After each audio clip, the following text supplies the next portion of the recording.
Jeff Gallo of CPA firm Brennan Fender. This is I want to say, the 10th event that we've had here in this location. Essentially, we do a number of these things at Valencia College during the year. This is one of the Orlando circles. It's grounded by the people that you see on this slide here and all these brands. City National Bank is our bank sponsor here, and Sean Mader is somewhere. He's in the back there. But this is an organization that started here in Orlando approximately 2.5 years ago, and Valencia College was the beneficiary of this whole effort.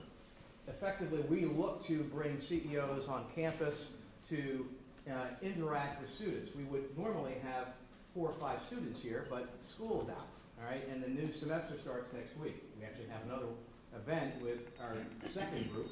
Excuse me, I apologize for this. But that is actually next Thursday.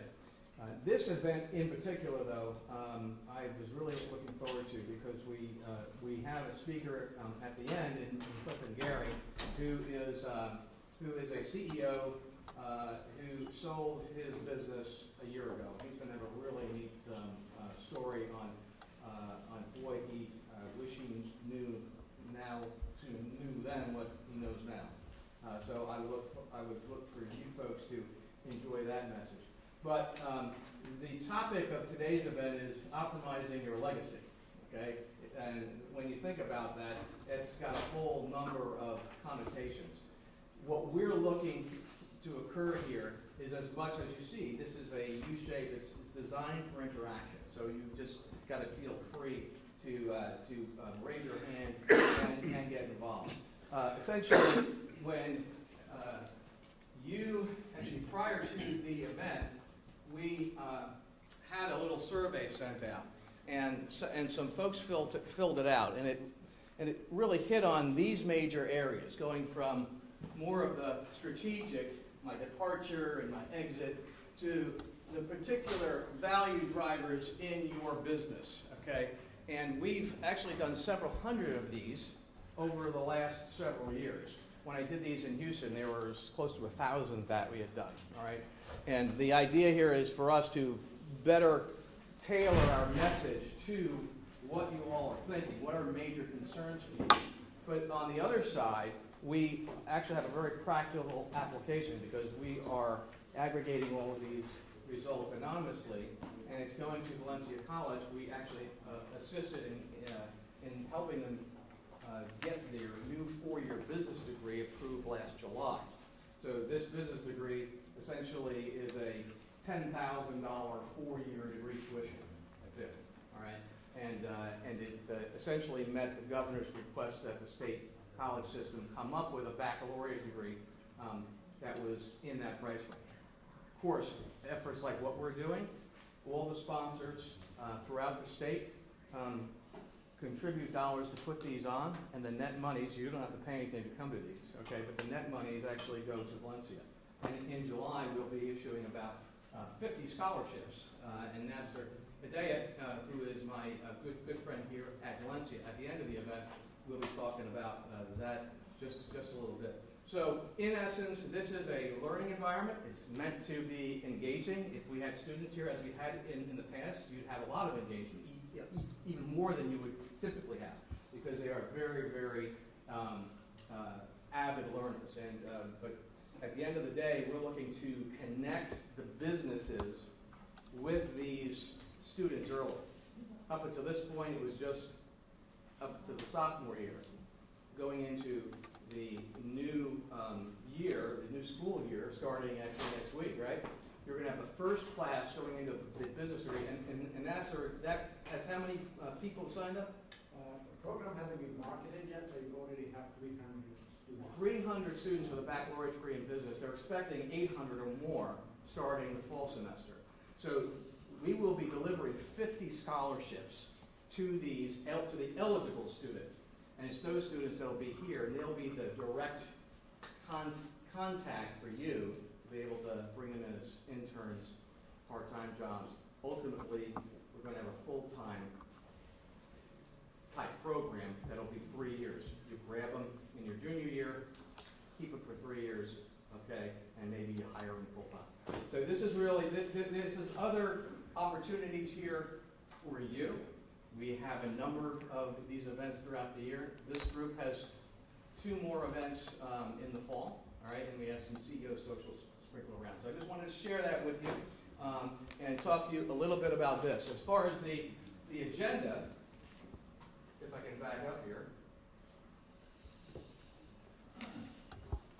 So 8:45, Paul will be walking us through a really cool exercise. And then around 9:10, you have Ray Watson, Paul, and Chris Bordner that are going to walk us through a whole area on passing the torch and some interesting, engaging exercises there. Then we'll take a break. For those who don't know, the bathrooms are about 25 yards this way and on the right. Then at 10:45, Jed Grennan and Jeremy Sloan and Chris Bordner will be talking about the new tax law and its impact in this new situation. And then at the end, as I mentioned, Cliff and Gary will be here, and he'll be talking about his experience on growing his business and then transitioning it. And it's a really cool set of themes that he is going to hit. So, what I'm going to ask now is, actually, let me step back. I want to have a little icebreaker, okay, just to get everybody up on their feet for about 3 minutes. I'm going to actually ask each of our folks here, pair off, and Jeremy, you're going to interview Craig, all right, and you're going to basically find out from Craig his name, his company, you know, and what it does, and then one thing that nobody knows about you. Don't tell me that they don't know that I have a dog, all right? It's something different. Okay? And the same thing. So we're going to pair off like this, around here. How you doing? Good to meet you. And we're going to take about 3 to 4 minutes. So you got to interview quick, and then we'll go around the room. Excellent. All right, man. Bob? Bob?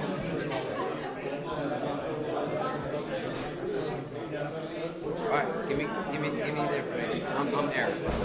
Aaron? Eric. Eric. E-R. With a K?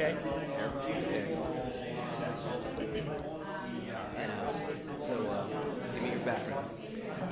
I'm an engineer. What type? My degree is in industrial engineering, but I moved into product development. And then into Where'd you go to school? University of Florida. And so I'm currently looking to acquire.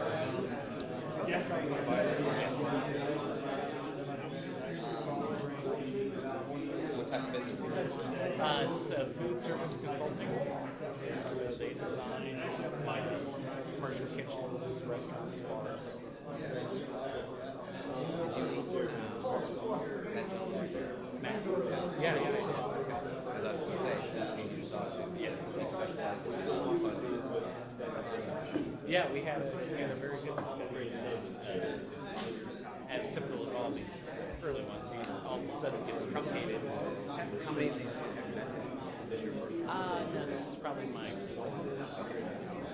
Yeah, I'm part of the program. And in fact, numerous of these folks, it's been very difficult. I've had numerous of What?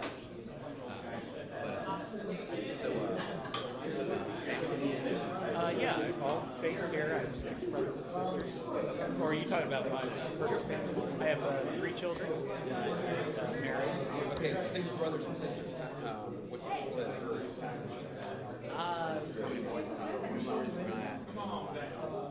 Oh, okay. So 4 boys, 2 girls. In that order.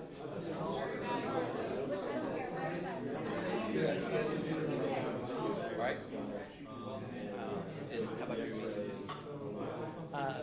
So I have 3 kids. Two are off the payroll. I have a daughter up in Virginia, works for DuPont. I have a son, wife, grandson. Was working for Deloitte, and now he works for private equity. Tell me something you know about him. I married my college roommate, Your college roommate's what? Anne.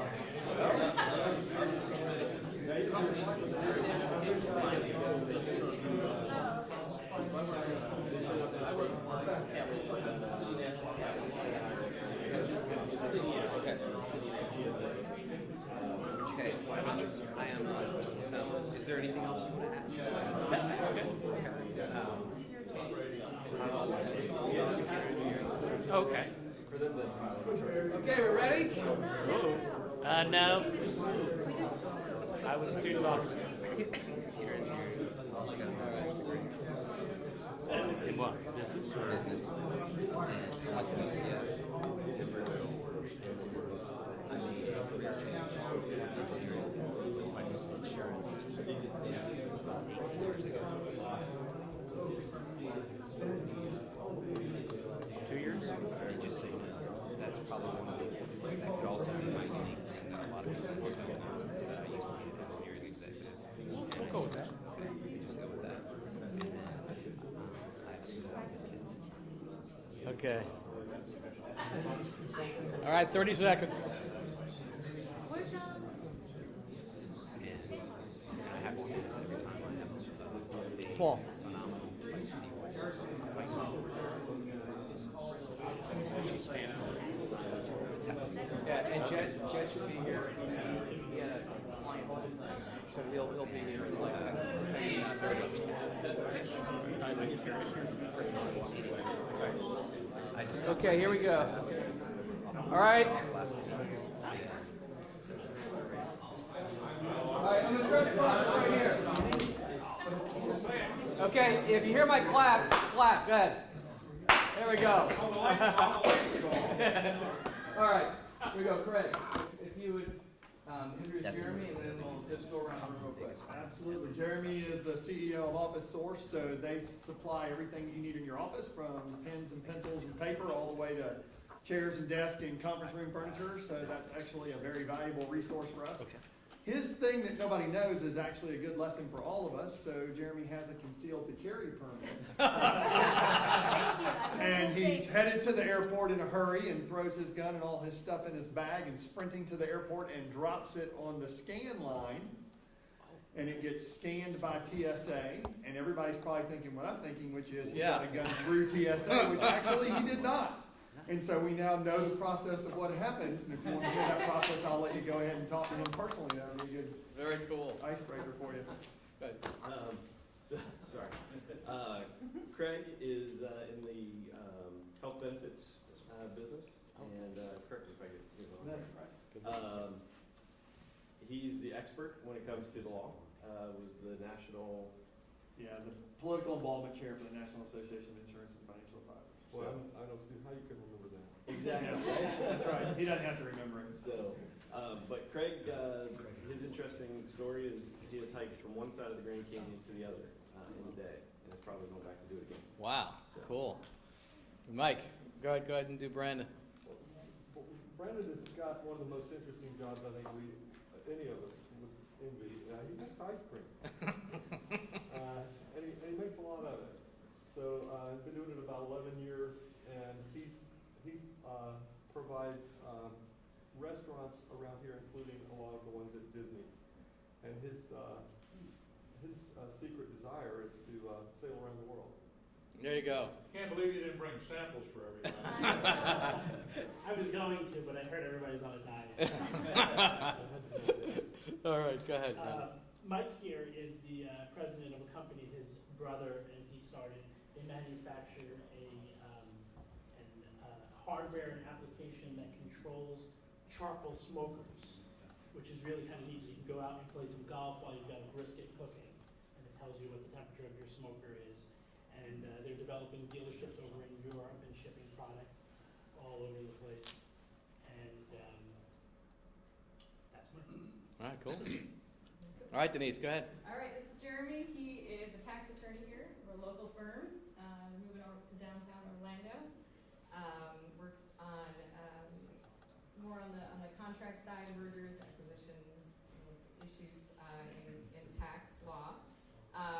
And from locally Ormond Beach and served as a kid. How would I do?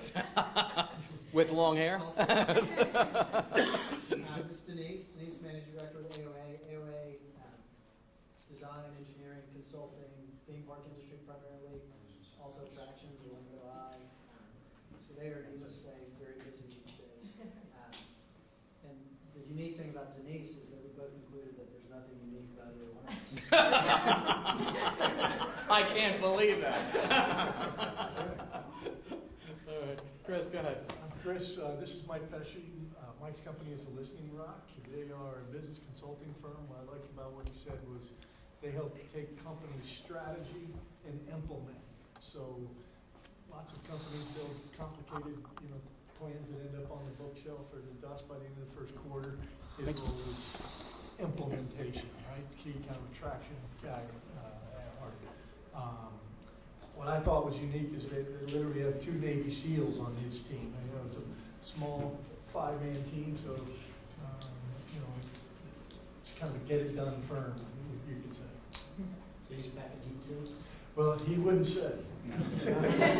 I also have a concealed carry permit, but I don't carry it's in the car.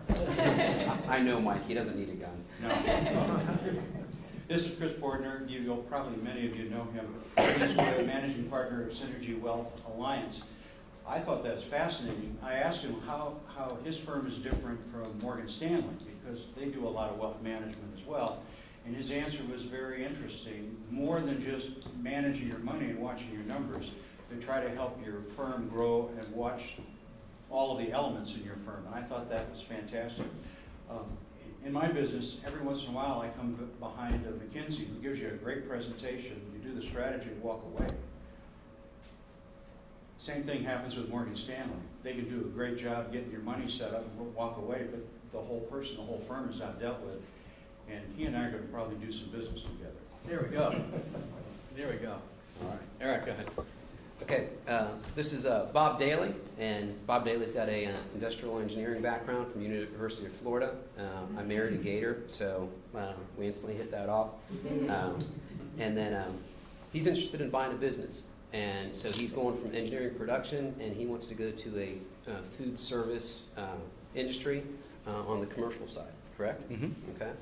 And found this interesting as well is that he has 6 brothers and sisters, and I'm the last of 7. So we have that. He has 3 kids, quote unquote, 2 off the payroll, and a grandson. And then the secret thing that no one knows is that married his college roommate's aunt. Wow. I can explain. I want to hear that story. All right. Well, Bob, I'm sorry. This is Eric Skolik. He's a finance and insurance executive. He's got 2 adopted kids, a boy and a girl. He also has as he described it, a feisty wife. So I asked him what nationality. He said Italian. Back to his the finance and insurance. He's really focuses on benefit solutions, which obviously is a big business cost, a growing business cost. At a personal level, he loves to fish, and in fact, last week he caught the biggest bass he's ever caught. And he loves all kind of fishing, not just freshwater fishing. Then the thing that's surprising is his degrees in computer engineering and from UCF, and he's got a master's from Emory-Riddle. Excellent. So perfect for the finance and insurance industry. Good deal. All right, Ken. And because we seem to be numerically challenged on this end of the table, we're going to round robin the 3 of us. Good deal. This kind of team. Now, this is Jason Walker next to me, and he is an executive team consultant and works very well at building teams and taking your company and turning it into a team instead of a group of individuals.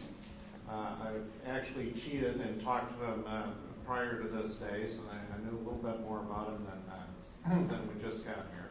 But Something that's not commonly known about him is that he has climbed Mount Fuji, which is just really cool. Oh, absolutely. Cool. Thank you. Go ahead. I'm introducing Matt. I'm going to mess up his last name. Kokar? Yes. Managing partner for Armor Capital, helping businesses, doing some consulting and helping in the food industry, right? Doing some restaurants and building out some of those now, hotels, hospitality.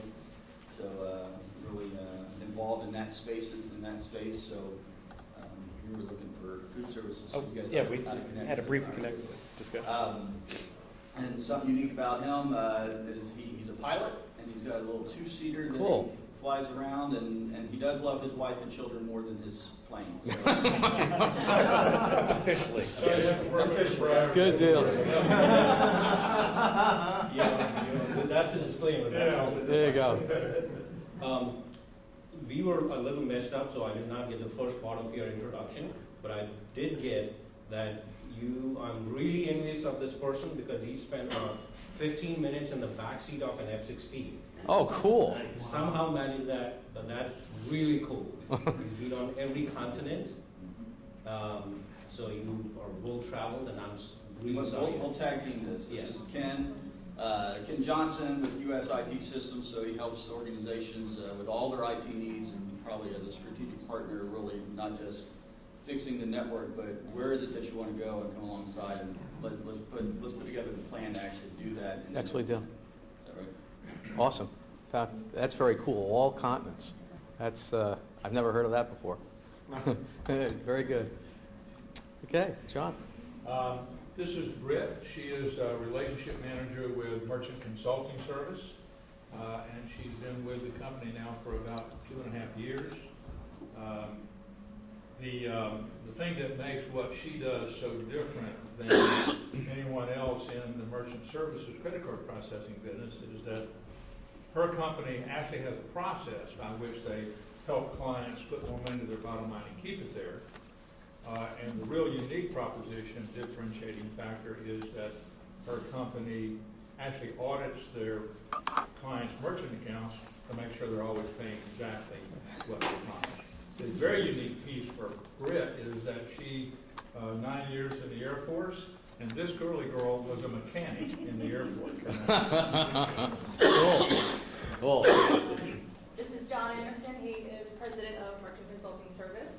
And what's really unique about his business is he was previously with one of the world's largest processors, and realized that they were kind of sticking it to their clients. So he kind of interviewed all of his clients to figure out, hey, if I built my own merchant services company, what is it that you're looking for? How can I help you? And one of the things that is, no one really knows about him, but he spent 10 years as a merchant seaman doing tugboats all across the Caribbean. Anderson. The tugboat. I'm gonna call you the tugboat guy. All right, Sean. Go ahead. This here is Lauren Revelo. She is with Apple One, which is the largest staffing company in the nation. No, the largest privately held. Right, privately held, sorry, got that. And they are 50 years old, and she has been with the company for 16 years, so after having lunch with her yesterday, I could actually verify that she is an expert in what she does and the local markets. She was #1 in direct hire sales at Apple One last year out of 2,000 employees, so she's very sharp at this. She's addicted to chocolate. She has a 15-year-old son and a 15-year-old daughter and a 12-year-old son, because it's the opposite of mine, so that was our synergies there. And she has great taste because she's gotten 2 compliments today on her outfit, which is very good and very nice. So that is Lauren. Okay, this is Sean Meter. He is new to our CEO advisory group this year. He's one of our banking partners with the city. Get me wrong, National Capital Finance Division of the bank. Is that right? Correct. Okay. He focuses on equipment finance. His division is 2 years old, and last year they passed $1 billion in assets.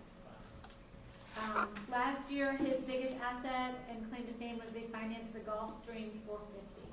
Oh, wow. Yeah, Okay. yeah, no, well, private aircraft, if we need that, only that's fine. And then, so yeah, we did go to lunch yesterday. We learned a lot about each other. Our kids are the same age, but opposite sex, different ages, so we had a lot in common. And he loves Legos. And he said not his kids' Legos, he has his own Legos. Cool. Okay, Ray. go. This is Paul Castaneda. Paul is a partner with Stanford Sales, the premier sales training organization in the country. He's obviously, if you want to learn how to sell, go to Stanford. But the interesting thing about Paul, I've known Paul for a few years, is that he also is in theater. He's an actor. And he heads up a theater group here in Orlando area, and they're bringing the production of The Wiz to town. Oh, very cool. Good deal. Well, So, this is Ray Watson. If you don't know him, I don't know where you've been. He is the CEO of Nexus. He spent his life in the business world, running, growing, selling businesses, and now the CEO of Nexus. He's dedicated himself to helping business leaders do the same thing. And one interesting thing about Ray that you might not know that makes me feel a lot safer is that he led a group of Green Beret in Vietnam, and we were talking about leadership and decision making and how that is a place where you definitely pay attention to your decisions. So something about Ray. boy, we are a motley crew. This is great stories. Okay, before I forget, I just wanted to alert you to this. You see we have cameras going. And Rob McCaffrey, is he back there? Yes, he is. Okay, Rob is in charge of the digital media group here at Valencia. We actually have a room right next door here where if you wanted to do a little infomercial on your business, okay, you can do that. That's something that we're making available here. So I would encourage you, if you want to even just say something about the experience. So whenever you have a chance, you can take a few minutes and go that way. I think it'd be great marketing for you to get your mug in front of folks. But yeah, that is available to you. Also, one thing that I wanted to pass out, and I had Denise do it as she walked in the door. We have a little survey, which I sent out to everybody. Bob, I've got yours from last time. I don't have mine. Well, actually, I'm going to do yours here. And you got to do yours, Mike, I got yours, Jeremy, I got to get one. If you would take, at the break, 5 minutes to fill it out. We utilize those, as I said before, to tweak content, and also we share it with Valencia College.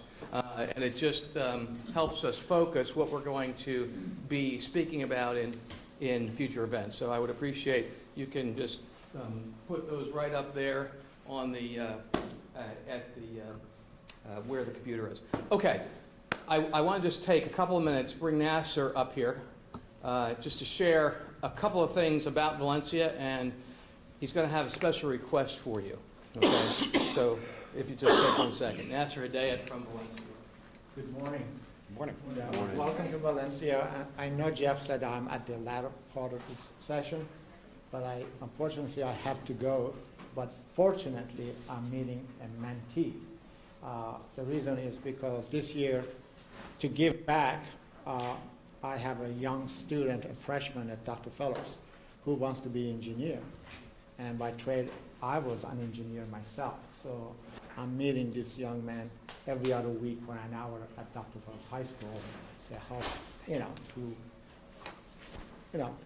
make sure that he's doing the right thing and, help him with his career and opportunities and so forth. A little bit about the college. We are 70,000 students strong, 8 campuses, with the 9th campus downtown being open August 2019. You probably heard about downtown. It's going to have the best and the largest culinary art school in the nation. 6 kitchens on 6 different floors, small restaurant, and hospitality, and it's all being operated by students. And it's going to be in partnership with Walt Disney. So now if Disney comes in, it got to mean a lot. So we have our commencement coming up this weekend. over 6,000 students are going to be graduating. 1,500 of those students would be from technical programs, the programs that you've been instrumental in helping with their internship and hiring our students part-time and full-time. We have over 140 programs in variety of areas, from the business, accounting, finance, HR, insurance, to healthcare, medical technology, nursing, to IT and engineering, construction, art and entertainment, sound and music, theater, and digital media. Our team is here. Film technology and so forth. By the way, our film technology are always #1 in the nation. Students get a chance to go to New York every year. And we have programs in culinary art, hospitality, and all sorts of areas.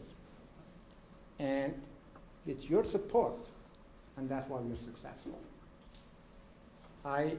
With the support of this CEO leadership, last year, as Jeff mentioned, we got the approval of 2 new baccalaureate degrees in business as well as nursing. And our total baccalaureate degree currently is at 5. We have baccalaureate degree in engineering technology, baccalaureate degree in health sciences, and respiratory care. There's a new baccalaureate degree on horizon as well. I'm working on that right now. We submitted our notice of intent to state of Florida. Was fully approved by our board of trustees last week, and that's going to be a baccalaureate degree in software development. There are over 2,000 jobs just in Orange and Osceola County. So that's what Valencia is all about, respond to the workforce needs. We do not offer a program because it looks good. We offer a program because it's needed. And that's our mission. Even though we changed our name from Valencia Community College to Valencia College, still is our DNA, and that's community. The latest survey by the state of Florida that was put out last month, the difference between state university and state colleges offering baccalaureate degree, over 92% of the graduates of the baccalaureate degree by state colleges, they all stayed in their own community. They didn't go anywhere else. And that speaks a lot. And that's why it's so important when the colleges offer baccalaureate degrees. That means it's for the community, not for somewhere else. So having said that, I'm looking forward to your support, and I asked Jeff if I can hand out a little letter. I guess I need to put that in front of you. If you could provide a support letter, because it was because of this forum that we were successful to get our other baccalaureate degrees approved by the state of Florida. It's very important to us, and if you could support us, that would be great. If not, okay. And so our goal is to go to Tallahassee in the next 4 months. Jeff will be coming again on behalf of the forum to talk to the commissioner about why it's so important for Valencia to offer this degree. Also, we talk about the internship. And Jeff, you want to talk about it for a minute? We got a new model for internship just for this forum. Also included in that packet are some some documentation about if you need to get student interns, okay? There's some instruction there, but we've just created the CEO Leadership Forum's Executive Internship Program. Essentially, this is going to be built during the next 6 months with the intent, as I mentioned earlier, having students who actually are scholarship winners interacting with you, all right? Part of the way the $10,000 tuition is, how that price point is met is by scholarships like we provide, or scholarships that you as business owners would provide as part of the compensation, but not FICA-based compensation. You'd be paying directly to the college. So the idea here is to have, like I said, a 3-year commitment, okay, with the student and the company, okay? If they meet these criteria, they remain employed and then have the opportunity to potentially get hired full-time. So you think of it this way. if I'm going to donate $5,000 to somebody's 4-year program, okay? Essentially, I might have to hire them at $13, $15 an hour. Maybe we make it 11. The rest of it is compensation that's for the scholarship that you would impart provide for their education. At the end of the day, it's all about getting them early so they don't go somewhere else like into the big companies. The big thing is, the big challenge that all the small companies have, right, is getting that talent. Okay? But if you get them early, which is the whole intent here, okay, get them into that, what I call warehouse experience. Go to Brandon, shop there, and working, in the factory, in the warehouse, doing the things that are necessary to make the company successful, and it be affordable for the business owner. That's really what we're trying to do here. Yeah. So, yeah, and that's awesome. And if I can share a few good stories with you. At Osceola County, 5 years ago, the college going rate from high school to college, Osceola was ranked number 67 in the number of counties in the college going rate. Valencia stepped in and said, we're going to change that. So we created an initiative called Got College. The recent report shows that our Osceola County now is number 27. That's a big jump from 67 to 27 in college going rates. That's very important for our community. Valencia College was recognized by Siemens Foundation and Aspen Institute 2 months ago for offering the #1 cybersecurity program in the nation. And they provided $50,000 scholarship for our students. And that's the program that both Department of Homeland Security and the National Security Agency have said that any federal agent wants to go and learn, Valencia is known, the curriculum is approved by our agencies. And you go and finish those and we take you. We had a student 2 weeks ago that was hired by the Department of Homeland Security full-time. That student was a veteran, came from Iraq War, and then got a job as the security officer for one of the apartment complex. He heard about our cybersecurity program. He came in, he joined, he got an internship with National Security Agency in Tampa, and then after that he finished the program, he got his certifications, and now he's full-time in Washington with Department of Homeland Security. These are great stories that Valencia put out there because it's changing lives. That's what it is, changing lives. And it is because of you. Now, Jeff may not know that, but I'm going to say it right now. I'm a strong advocate of the forum. Everywhere I go, I talk about our partnership, and we've been asked to go to the Fox Radio, and there are about 6 radio stations, WDBO and WKMO and whatever have you. They have asked us to come in for a half-an-hour interview to talk about the forum, talk about our relationship, how the forum connects education to business. That's very important. So the good work you're all doing is being noticed, and we will talk about that at the radio station. So. Thank you very much. So I know we're behind, but we would have done this at the end. So I think we're close to being on time. Next up here, I'd like to bring Paul Castaneda up from Sandler Training to walk us through a little exercise on time, count, and tread. Okay? Appreciate it. And you got this right here. Thank you. Let's do a corner here. How's everybody doing this morning? Great. I'm glad he said the thing about that was supposed to come at the end, because I'm hopelessly behind. I'm going to introduce myself and then sit down. That ought to work out. So I'm Paul Castaneda. I'm with Sandler Training. Just to bookend what was said about Valencia, I had the pleasure, I know a lot of people that have come here and had great careers from coming here. I had the pleasure of directing a show for them on the theater side. I directed Evita here, and they have a wonderful staff, wonderful interaction with the students. It's really a great feel to both their campuses. In any event, they have me talking today about time, talent, treasure, and growing your business and your life.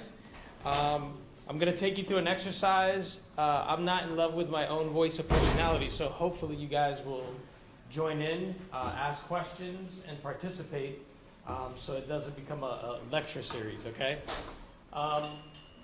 Sorry that the graphic didn't work out when we plastered it on there, but what I'd like you guys to do, and you may have been through this exercise before, it's probably gonna feel a little bit different today. That's mine, and I'll walk you through it. But if you can use somewhere on your sheet right now, just draw a straight line for yourself. And on the left side of the line, just write the year you were born. And then on the far right of that line, go ahead and write the year, and I know this is a difficult thing to think about, but the year that you anticipate you'll last until. Okay?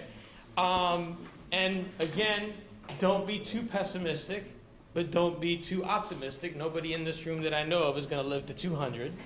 So go ahead and be as realistic as possible in what you put there. And then once you've done that, somewhere on that line, I want you to put in correct graphical representation where 2018 would fall between those two dates. And then I'm going to walk you through some stuff. Now, you might be asking me, I'm supposed to be here talking about business. Why am I asking you to do a lifeline exercise that has to do with you? Well, I've been in the business world my whole life. I've been with Sandler for over 12 years. And what I've found is that most businesses that I interact with and work with are a reflection of the person or the people running it. So if we can get a good grasp for some of the things that we're going to talk about today from your perspective, they can be related to your business pretty easily and pretty quickly, and they'll wrap into what we're going to be talking about a little bit later today. By the way, I don't stand still a lot, so if you have motion sickness, I apologize in advance. I'm not a stand and speak kind of guy. I move around just to make sure I'm awake, okay? So this is my lifeline, and I'm going to walk you through some things. That 1200 number, we'll get into what that means at the end. Just retain it, and we'll talk about it later. So as you look at my lifeline, 1968 was the year I was born. That's where the B was supposed to be, okay? Then you get to 1974. Why did I select 1974? Well, an interesting fact that you didn't hear about me. In 1974, I was lucky enough to do 2 seasons of Sesame Street as a child actor. So it was kind of an important date in my life. It kind of set me on a certain path outside of the business side of things, where I knew that I was always going to be involved one way or another in things artistic. And that stayed with me over the years, and I still do it today. Then you look at 2006, and that's the year I met my wife. And I met her, funny enough, directed her in a show, did a production of West Side Story, and she was cast as my Anita. One thing led to another, and I married her and inherited my three stepkids, and I'm blessed and lucky to have them in my life.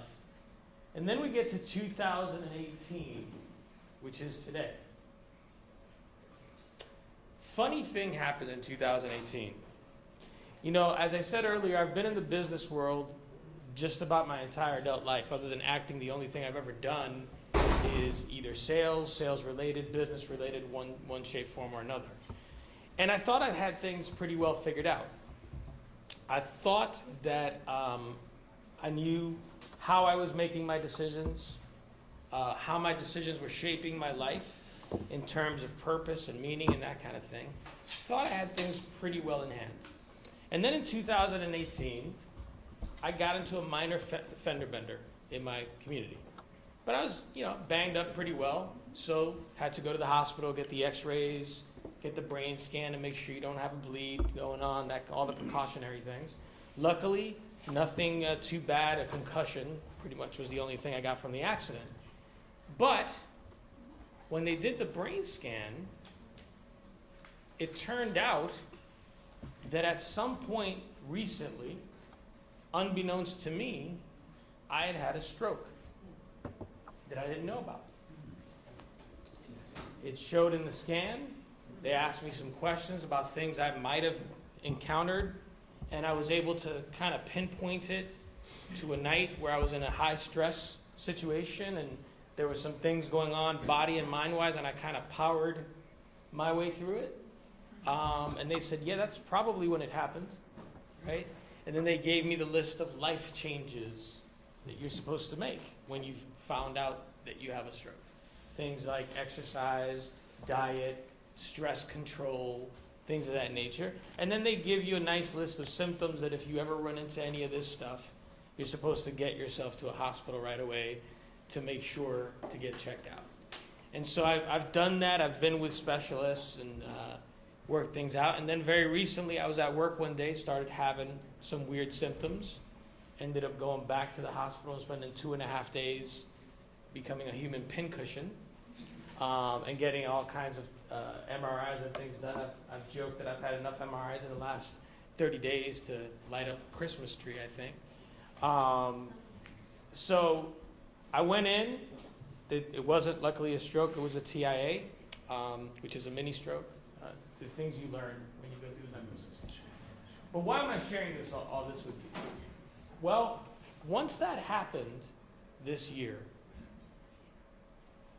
all the things that I thought I had a pretty good handle on, I realized that I didn't have as good of a handle on them as I thought I did. What I was really good at was handling the situations in the moment.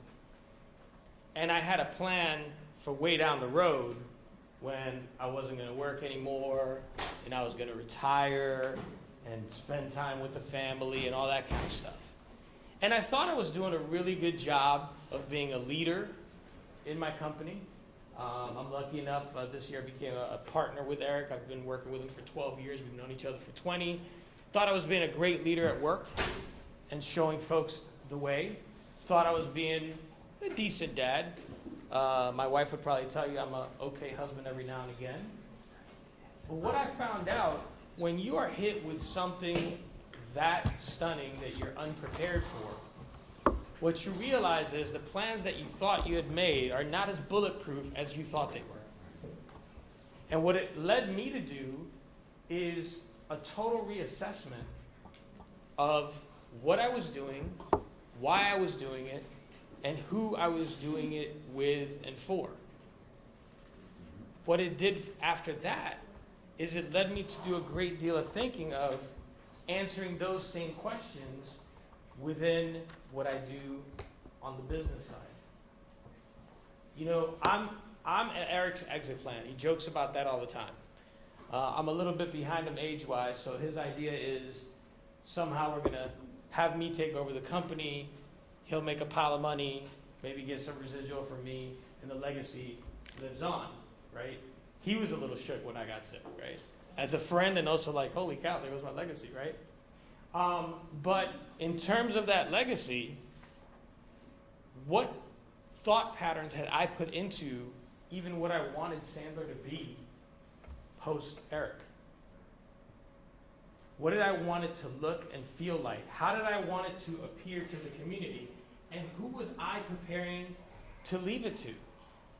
Because what you can't see on my line there, because it got cut off, and again, it's probably my fault, not theirs, so blame me, I'll take it, is there's a number that if you go further is 2028, because that was my original retirement date. I didn't want to work past 60, because, you know, I was going to spend all that time with my family and my kids. Man, was I going to have a lot of time starting 2028. It was going to be great. It was going to be wonderful. So in 10 years from today, I'm supposed to not just somehow buy and take over a business, but I'm supposed to create a legacy, find the next generation, figure out how to transfer the business over to them, and then retire and have a happy tomorrow. And what I realized was that my decision-making process was a little flawed because I was stuck in the fires of the moment, or at least the ones of the next 12 months as a business person. And that if I didn't take a long, hard look at planning what's going to happen over the next 5, 10 years, when you leave it to whatever happens, bad things tend to happen. So I mentioned earlier, by the way, if you're wondering where I put the, Where I put the death date, I'm an optimist, so I put 2068. My mom's 84 years old and is the healthiest person in my household. So I figure if she's still going strong, even with the recent news, I can perhaps make it to 2068, and if not, at least 58 is achievable. So decisions, I just talked about that. What kind of decisions are you making right now in your life and in your business? And have you worked out the repercussions of those for you, for the people in your life that are important, and more importantly, for the people that look to you as leaders and are entrusting you with their futures? Because I know I take that with a new level of seriousness now today, that there are people working with and for me who trust me to be making the decisions that are not just in my best interest, but that they can rely on to take their lives to the next level. From those decisions, what kind of purpose is that creating in my life? You know, we can all sit here and say, well, the purpose of business is to make as much money as possible. And yeah, we live in a capitalist society, and that's what we're supposed to be doing. But in addition to that, the decisions I'm making, do they give me a purpose beyond that? Am I able to give back in some discernible way? Whether it's being able to do something for my employees that would be way out of anything they were ever anticipating. Is it giving back to the community? We just heard about how focused Valencia is in being still a community college. Well, I like to think that Sandler Orlando is a community organization. I've met a lot of great leaders in my time at Sandler, and I'd like to think that I've built some friendships where I can be a resource for them that isn't always monetized, and that they can be the same for me. And what I found is, after this recent hiccup in my life, is that I can probably be a lot better at that side of things.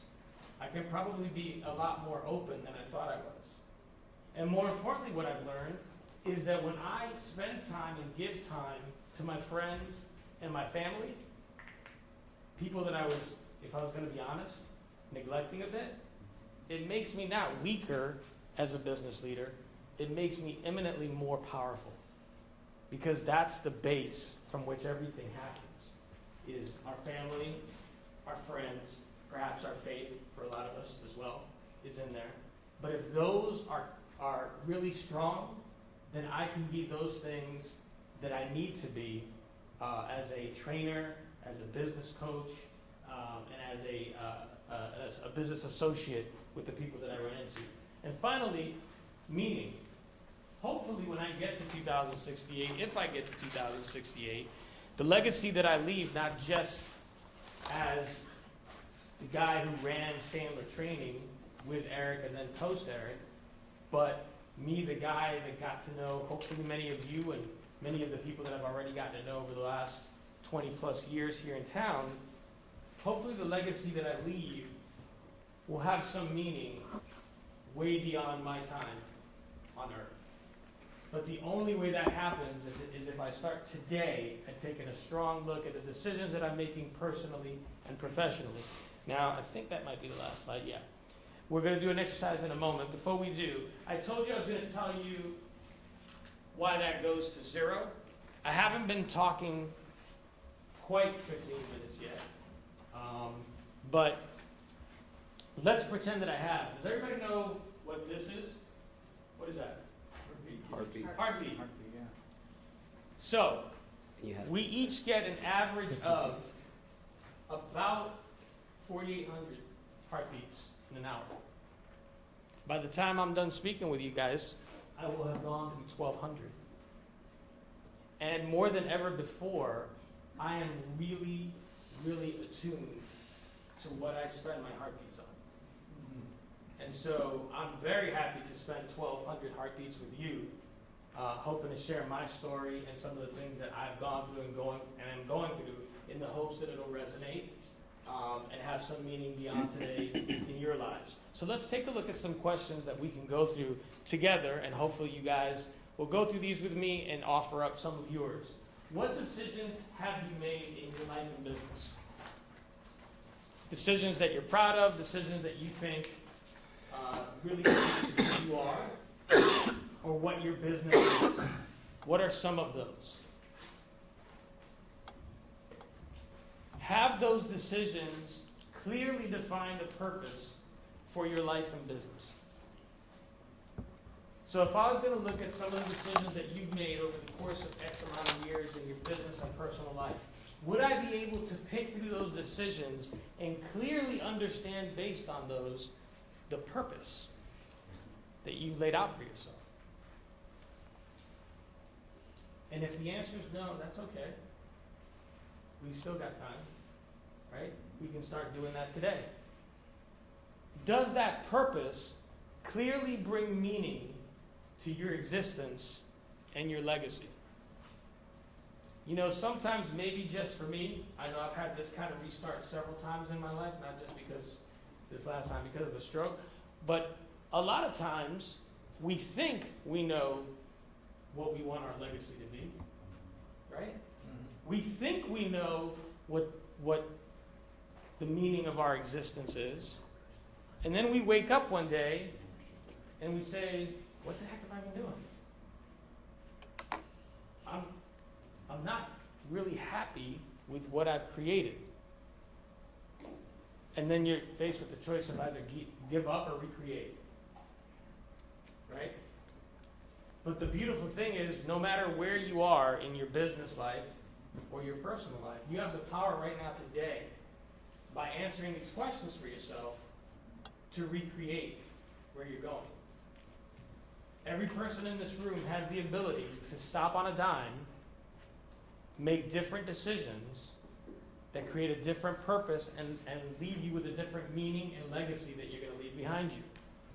And if there was one thing, based on what you've heard in this talk, hopefully I haven't bored you to death, that you would focus on or change, what would that be? If there was one thing that you would focus on or change, based on the limited interaction that you've had with me today, doing this silly little lifeline exercise that we've probably seen speakers do them 1,000 times, and we forget about them five minutes later. If there was one thing that you would change your focus on, what would that be? Anybody have one? I was hoping for audience participation. Yes, sir. So, Paul, thank you very much. I think one of the things is that we all need someone to confide in, a close friend, partner, anyone, a stranger. I just received some really bad news yesterday. A close friend of ours just killed himself. I'm so sorry. And you would never think that this person was, going through this. The guy's building an airplane, he owns a hangar, and he just killed himself. So I was just discussing this with my wife, who also happens to be a life coach. And I think one of the issues in our society today, and especially for men, is not sharing our emotion. Mm-hmm. So I think it's really critical for everyone to talk to someone. And it does not have to be somebody who is prescribing you medication, or you go buy ganja, but just a close friend, or maybe not a close friend. You need that space. So, and that's a change which I'm going to be making now. Well, first of all, thank you for sharing that. I'm very sorry for your loss. I couldn't agree with you more. One of the things that I figured out through this process, and I've had to have this conversation with my wife, with my kids, with my friends. I've always been the push-through guy. I've always been the guy that can go for 20 hours, get 4 hours of sleep, get back up. I'm everybody's therapist. Like, I went to the hospital when I was having those symptoms, and I love everybody in the medical field. God bless them for what they do. But one of the things they do, I'm going through symptoms, and the first thing they hit me with was, well, do you think you suffer from depression or anxiety? And I said, look, I am the most positive guy that you're ever going to find. Like, all my friends call me for, I'm the group therapist, right? But we as men especially, there's a stigma to allowing yourself to be weak. to allowing yourself to be humble. Nobody can be strong 24 hours a day. Forget my health issues. Nobody can. I don't care who you are. That's a myth and a fallacy put together by culture that is not sustainable. For us as business people, as fathers, as husbands, it's not sustainable. And me being able to take a step back and say, listen, when my battery's on low, having to tell Eric and my wife and my friends, when my battery's on low, I'm going to stop because I'd like to be here next year. So as a result, I'm not going to push through. You're still going to get great stuff from me. It's just going to be more controlled.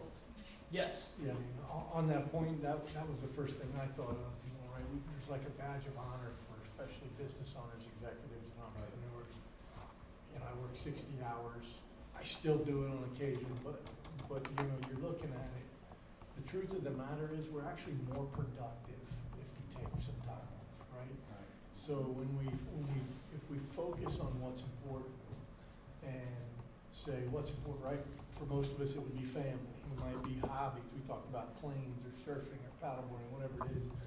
When you focus on those things and include them in your week, right? Like you would schedule business meetings, things change. So for me, the thing that I would have done differently was learn that a decade ago. Start today, and I think, you know, I'd have a little bit more hair and would have dropped the ball a few times on the personal side that probably matters more long-term than anything. Absolutely, and thank you for sharing that. Yes, and I'll come to whoever was. Well, I struggle with the exact same issue as you. I was raised in a family business where there was never contact. And like you, I feel responsible to not just people in my organization, but outside. And actually, this happened, I'm not sure if we talked about this, 2 weeks ago. And if I'll be 58 in a month. Okay? And I recognized that my battery was low. And I ignored it. And it wasn't a health issue with me. It was an attitude issue. And my wife, whom you haven't met her yet, but Eric, my wife and yours being both Italian, well, she and her mom and my 2 teenage kids, we had a 2-hour family meeting. And Jeff Gallo was on the hot seat in the middle. And I had to receive input and feedback and things that you don't necessarily like to hear as a man because you're the sole breadwinner of your house. Right? But there were certain things that were lacking. So now, and we have daily prayer time, okay, at home as a group. But then there's a weekly family meeting. And I will tell you, as we homeschool our kids and we raise them in the Christian tradition, they have no fear to tell their own thing. And I was so proud to have received that guidance and input. And I get choked up because it was very impactful, very humble. I believe in humility, but I had a silent pride about what I did. It was that badge, right? My father had it. Okay? And I'm happy to say I've broken that with God's help because I can't continue because it does no good for anybody else out there, especially when you get a little older. And then something does happen, it certainly doesn't help you. So it was a crossroads. And I will say, if your families are not involved in your decision, because I grew up in the 90 to 100-hour work week, okay? And it's nuts. I've gotten myself back to 60. It's too much. Thanks, Jeff. Thank you for sharing. Someone over here? Something? A couple things. One is, about at least 20 years ago, I really, really began to understand just how incredibly fragile life is. You know, I mean, it's just so difficult when there's people close to us And so I really have become, my soapbox now with everyone, especially men, is how fragile life is. And don't miss a heartbeat. Don't miss opportunities to build relationships with people. My latest prime example is I have a cousin in Savannah who's an incredibly successful attorney. He's 74. He's a multimillionaire. He can go anywhere and do anything he wants to. His wife was the poster child for a Christian woman. And he's still working a little bit, but his wife has been now diagnosed with Pick's disease. It's a terminal brain ailment of the frontal lobe. It's like a dementia kind of a thing. And she may have a year to live.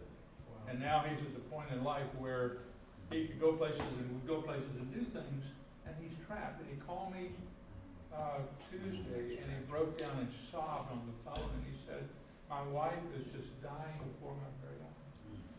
So what I'm sharing with you is, don't miss an opportunity to love somebody and be a part of somebody. The other part of this story is that for me, about 20 years ago, I found what an incredible joy it was for me to mentor and disciple other men. So I always have 5 or 6 men at any given moment that I'm spending an hour or 2 every week or every other week with, discipling and mentoring and helping them be better men and fathers and husbands. And I will tell you guys and ladies, the return on investment for that eclipses anything I've ever done, from flying airplanes and all of the incredible things I've had an opportunity to do in my life. Nothing comes close to that. So get out and help somebody else. Thank you for sharing that. And to dovetail what you just said, even with everything that I've got going on, and all my circles are aware of it, I'm still like everybody's go-to guy. But I had a call. I made a call. I had a friend who's going through a very dark time last week, and suicidal. And I got on the phone. We talked it through, text message through, Facebook Messenger through it, and got to the other side. And he's okay now, and he's getting help. And you're right. When you make yourself available for things that, if you're going to list the 25 most important things that you're going to do today or this week, I probably would not have put be there for a friend who may be suicidal. But of all the things that I did in the last 6 months, that was probably the most important thing I've done, and I know that'll stay with me forever. It'll stay with me every time I see him. It'll stay with me every time we have a conversation. So making the time for the important things. And I'll leave you with this. You're going to do your own timeline. You're going to put your own things on there that are important, business-wise, personal-wise. And then I invite you to make yourself a legacy with a new set of decisions that give you a new purpose and a new meaning. It might just be overlaying great ones that you have right now. But just pushing yourself that extra 10%, focusing that extra 10% to create the life and the legacy that you want to have and that you can be proud of. And for me, to bring it back to family, shameless plug that has absolutely nothing to do with me. Sometimes you wonder what your kids are learning from you. Because you never know, right? You think you know, but you never know. My 14-year-old had to do a school project. He could have picked anything, really. He decided to put together a concert to benefit NAMI, the National Alliance on Mental Illness, that would feature songs from musical theater that had characters that were struggling, teen characters that were struggling with mental or emotional issues. And so we're doing that concert this Saturday. Nami's going to be there and have a speaker. I'm incredibly proud of him. If you guys aren't doing anything Saturday night, you can find it on Eventbrite. It's called You Will Be Found is the name of the concert. Please tell everyone you know. I'd love for it to be successful for him. I couldn't be prouder that he's a very shy kid, and for him to step outside of himself to try and help others like that, just maybe I'm doing something right. Maybe I'm doing something right. So I hope you got something out of the talk. I hope it leaves you with something to think about. Am I supposed to be? You're stuck with me for a few more minutes. I'm sorry. So that's it on Lifeline. Now we're going to get into passing the torch and that kind of thing. And I guess I'm the leadoff batter on that. So give me a moment to get my sheets out because we got an interesting slide that Jeff created. It was my fault. I didn't get him the information that he needed to get. But he put all my stuff on one slide, so I'm going to take you through all that in the next few minutes. And I'll try to be brief because I think I went over even though I had time. So I'll try to be brief on this. So I want to talk a little bit about creating a culture of leadership. And what does that mean to create a culture of leadership? So I spoke at a previous event here, and the talk that I did, as I recall, I mean, my memory currently isn't what it used to be, but as I recall, had to do with customers and a particular viewpoint on customers. So I want to start with that. I bet that if I went around the room and I asked each of you to write down the name of your biggest and most important customer, you could probably do it like that. You'd write down the name of the company, the name of the contact, you know exactly who that is. And you would say, that is my most important customer.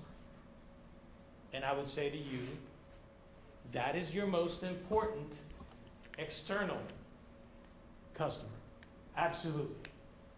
And I will also tell you, touching on what I talked about the last time, that if you're not valuing and taking care of your internal customers, which is every single person that interacts with your customers, your external customers, and can make, break, or grow that customer, then you've got it all wrong. There isn't an external customer. I don't care what percentage of your top line revenue that customer represents that is as important as your internal customers that deal with him or her and everybody else. Because if you're not taking care of that internal customer, if you don't have the right culture of leadership within your company, your people will eventually find a way to blow your biggest deals. Either on purpose or by accident, because of the culture that's been created within your business. So, there's a quote that isn't up there. Oh yeah, he did get it up there. Culture eats strategy for breakfast. Peter Drucker. What does that mean? We had a lot of talk as we were going around, and it's almost like I set you guys up. A lot of people mentioned the word strategy, and strategy is incredibly important. Incredibly, without a strategy, you're just a leaf in the wind, hoping money somehow makes it into your company. So I'm not saying strategy isn't important, but what does it mean culture eats strategy for breakfast? What does that mean? Anybody? Yes? If you haven't built a culture in your organization, strategy, then it's not going to be successful. The culture is going to drive the strategy. The culture drives the strategy. It's the tools, the tactics, the techniques, the attitudes that allow implementation to take place. There you go. And if you don't have that lined up, forget it. Beautifully said. There have been plenty of companies with brilliant strategies, no idea as to how to create the right culture, the right environment for that strategy to prosper, and they're gone. And they get their lunch eaten by somebody else who maybe didn't have as many resources, didn't have as much experience, but they knew how to create the right culture to make growth happen. So, if you want a culture of leadership, one of the things that you need to do, in my opinion, is invite feedback. And a lot of people think they do invite feedback. And what they do when you go to a meeting, an employee meeting, whatever it is, I invite feedback, so tell me what you think. And the employee starts saying, something they feel about the company or a particular subject. Great point, but let me explain to you why you're wrong, or words that. Or, this is why I decided that we should go in this direction. When you invite feedback, if your reaction to that feedback is constantly led by the word I, or by your particular viewpoint, you're nullifying anything that's coming your way. The best organizations that I've ever been around or worked with or for invite a collaborative approach to growth. I don't pretend to know all the answers on anything. On anything. I've been in Sandler, I've been using Sandler for 20 years, I've been teaching it for 12. We have a conference that happens here in Orlando once a year where trainers come from all over the world, Sandler trainers and students come from all over the world. And I get once a year to humble myself and say, with all this Sandler knowledge that I have, I can throw a rock and hit 7 guys that are 100 times better than me. And maybe, just maybe, I should ask them a lot of questions, shut up and listen, and get better at my craft. But somehow when we get into positions of leadership, we sometimes think that as a leader, that means show no weakness. As a leader, that means I have to pretend I have all the answers. I have to pretend that I know exactly how everything's going to work. And what you do when you do that is you shut off all these valuable assets that you have, called your employees, who are there with you in the trenches daily, trying to help your business grow, who may have the next big idea that you haven't seen because they have a unique perspective that you don't have. So when you invite feedback, it means actually being open to change, or at least to listening before you stifle. Next, culture of leadership means silos versus team. When you look at your organization, is it a bunch of silos that sometimes interact with each other because they kind of have to in order for business to get done? Or is it a spirit of team where even though I work in this area, I know and understand my importance to that area and my reliance on that area? One of the best talks I ever saw, I wish I remembered the guy's name. There was an organizational guy that got brought in when I worked many years ago in timeshare. And they had this entire timeshare company, 1,000-something employees in a room. And we were all sitting with our group, with our silo. And he started the meeting by saying, we're going to go table to table, and I want you to tell me what you think the problems are in this organization. And table by table, people stood up, the spokesman would stand up and point fingers. Everything would be great if they did that, if only those guys did, and he listened to it. He actually pretended that he was writing notes. I don't know what the hell he was doing when this was going on. He pretended that he was writing notes. And when it was done, he simply said this: let me ask you a question.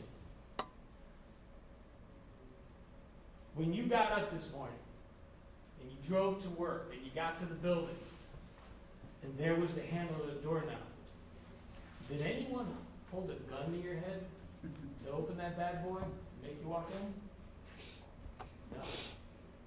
You decided to be a member of that team. And as a member of that team, it isn't us and them, it's us.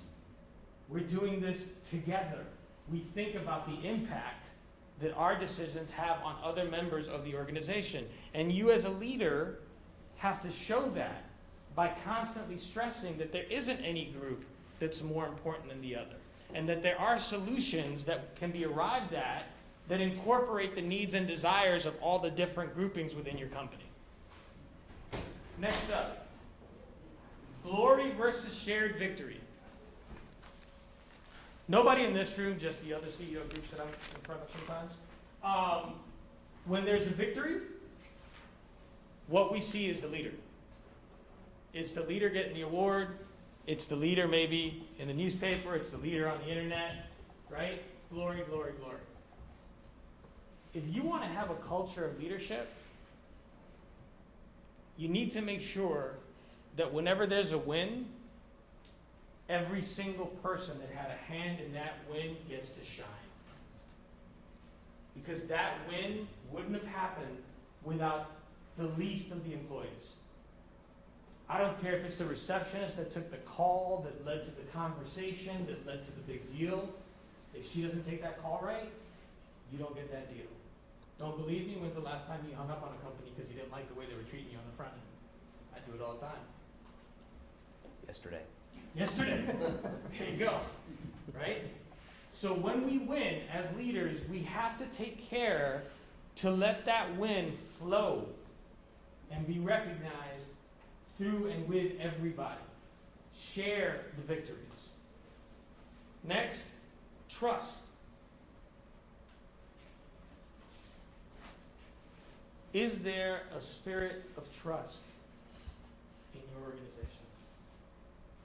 Do people really believe that if they come to you or to other people that have leadership roles in your company, that they're going to be heard and understood in non-judgmental fashion without repercussions of being seen as a troublemaker or a speed bump? Because if you don't have that, you're never going to get the information that you need to keep your company on its feet and growing.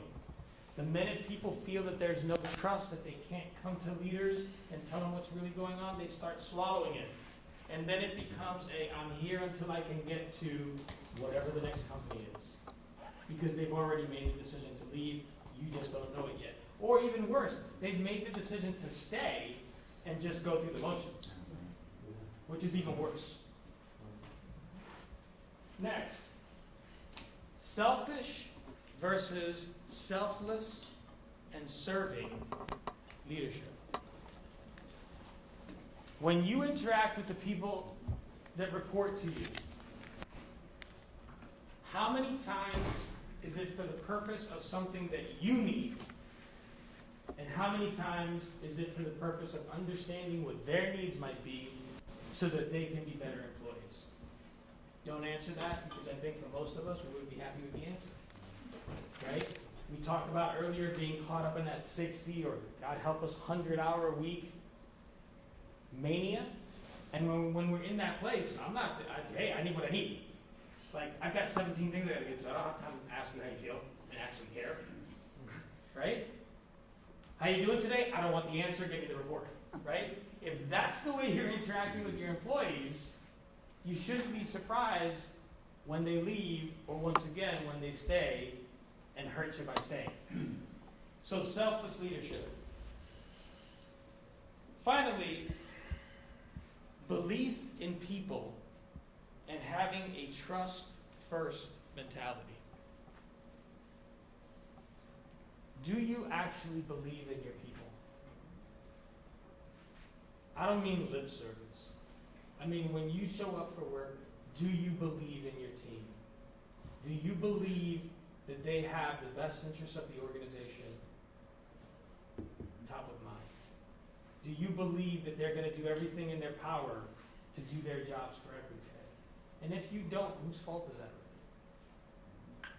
Don't tell me it's their fault. You hired them, you trained them, you kept them. Whose fault is it? How do we fix it?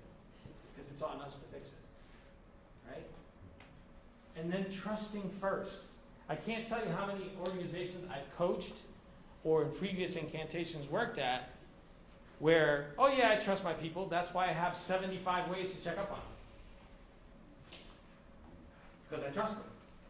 Trust but verify, right? We've all heard that one before. If you can't trust your people to do the right things, why do you have those butts in those seats?